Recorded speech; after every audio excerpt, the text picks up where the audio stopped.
दीपक का अलार्म सुबह 4 बजे चीखा। उसने उसे चुप करा दिया। छोटा सा अपार्टमेंट अभी भी अंधेरे में था। हवा में कल के मसालों की खुशबू बाकी थी। इतनी सुबह होने के बावजूद एक सुकून देने वाली खुशबू। एक और दिन, एक और सपना पूरा करने का। वो छोटी सी किचन में गया। ठंडा लिनोलियम उसके नंगे पैरों के नीचे। उसने एक बर्तन में पानी भरा। धातु की खनक शांति में गूंज रही थी। स्टोव जल उठा।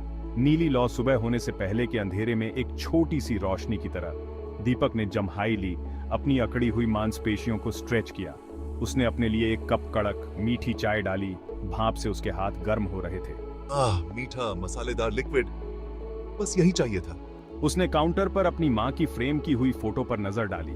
उसकी मुस्कान ताकत का एक स्थायी स्रोत। उसने अपनी साफ सफेद वर्दी पहनी। स्टार्च किया हुआ कपड़ा उसकी आकांक्षाओं का प्रतीक। वह जागते हुए शहर में निकल पड़ा, एक और दिन का सामना करने के लिए तैयार। किचन गतिविधियों से भरी हुई थी।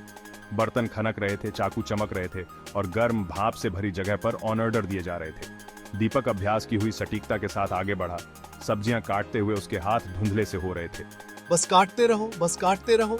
हेड शेफ, तेज आवाज वाला एक दुर्जय व्यक्ति, एक आलोचनात्मक नजर से दृश्य का सर्वेक्षण कर रहा था। तेज दीपक, हमारे पास पूरा दिन नहीं है। दीपक ने दबाव बढ़ता हुआ महसूस किया।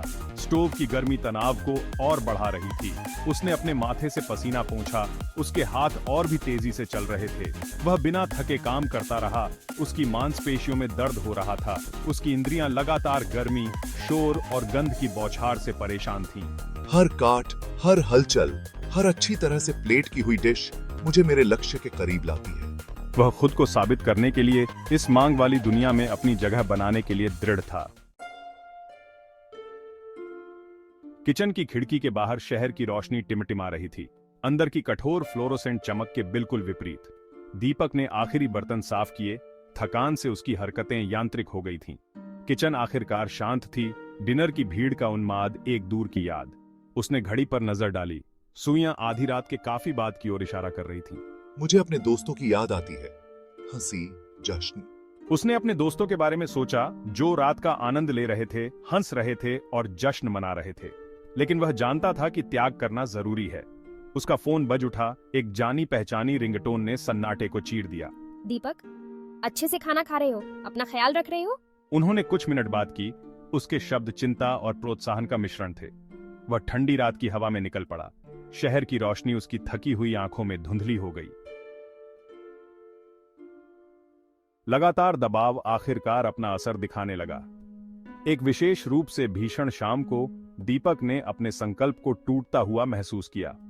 छोटी छोटी दुर्घटनाओं की एक श्रृंखला, एक जली हुई सॉस, एक गिरी हुई प्लेट, हेड शेफ से कठोर फटकार ने उसके आत्मविश्वास को कम कर दिया। मैं ये अब और नहीं कर सकता। वह वॉक इन कूलर में चला गया। ठंडी हवा किचन की दमनकारी गर्मी से एक स्वागत योग्य राहत थी। वह अलमारियों पर झुक गया। ठंडी धातु उसकी त्वचा में चुभ रही थी। उसने अपनी आंखें बंद कर लीं। अपने संयम को वापस पाने की कोशिश कर रहा था। उसने अपने गले में एक गांठ बनती महसूस की। दबाव तब तक बढ़ता रहा जब तक कि वह उसे और नहीं रोक सका। आंसू उसके चेहरे पर बहने लगे। शेल्फ की ठंडी धातु के विपरीत गर्म। मैं क्या कर रहा हूँ? क्या ये इसके लायक भी है? उसने अपनी पसंद, अपनी क्षमताओं, अपने उद्देश्य पर ही सवाल उठाया।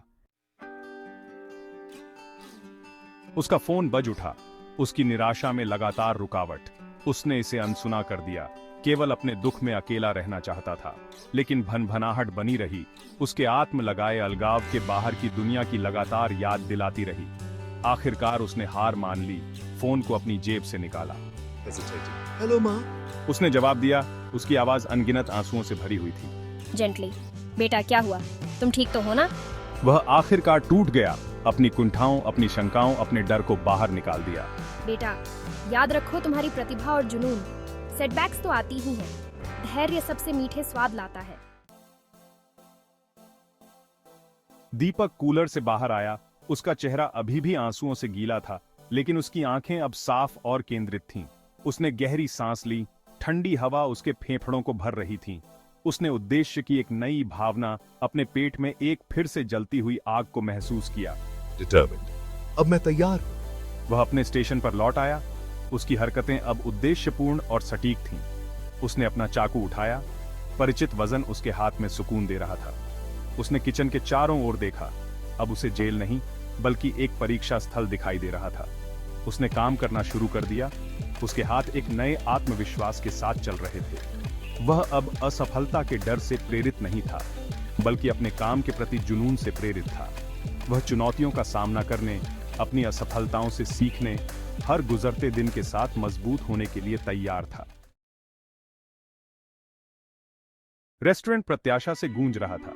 एक प्रसिद्ध फूड क्रिटिक उस शाम भोजन कर रहा था। उसकी समीक्षा एक रेस्टोरेंट की प्रतिष्ठा बनाने या बिगाड़ने में सक्षम थी।